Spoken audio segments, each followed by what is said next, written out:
วัสดีครับสวัสดีครับพ่อแม่พี่น้องทุกคนนะครับ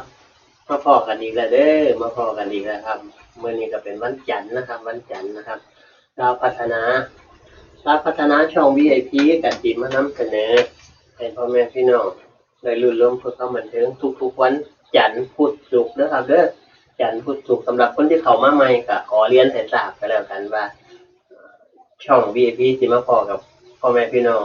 พาดาวพัฒนามาฝากวันจันทร์วันพุธวันศุกร์นะครับเริ่มวันนี้ก็เป็นวันจันทร์สีเหลืองนะครับเป็นยังไงเนาะสโลปปื้นไปเนาะงวดที่แล้วคือออกคักออกแน่เนี่ยลาวพัฒนาไหมโอ้เบิดกันเลยมาอังเอเลอยู่เลขเดียวกันเห็นไหมเนาะ9 6 6 6 6 8กันเห็นไหม6 ที่4ตัวคนนึง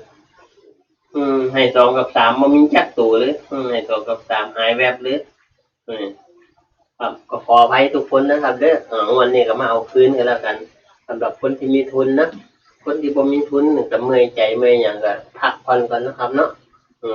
พักก่อนพักหาจังหวะดีๆก่อนเฮาบ่พร้อมเฮาก็ลุ่นล้มไปลุ่นไปมันสิบ่ม่วนเฮาก็ต้องลุ่นไปล่ะมีความจำเป็น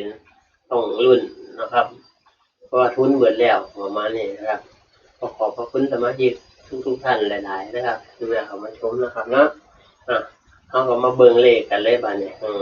มื้อนี้มีเลขหยังเนี่ยลาวพัฒนาออก2 ทุ่ม 26 นาทีเด้อมันก็สิเริ่มบอกแต่2 ทุ่มทีละจนกระทั่งฮอดนาทีที่26เฮาก็สิได้ลุ้นกันประมาณนี้นะครับเนาะมาเบิ่งดูบัดนี้มาเบิ่งดูบัดนี้มีเลขหยังแน่บัดนี้เอาทุนคืนเอากำไรมานะครับเด้องวดนี้มาบนมาล่างเลยสาธุครับสาธุมีเลขอย่างนี้ล่ะ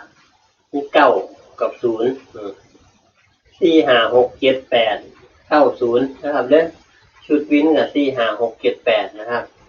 90นะครับประมาณนี้เพื่อนตัวเจาะก็มี4 9 9 4 5 9 9 5 6 9 9 6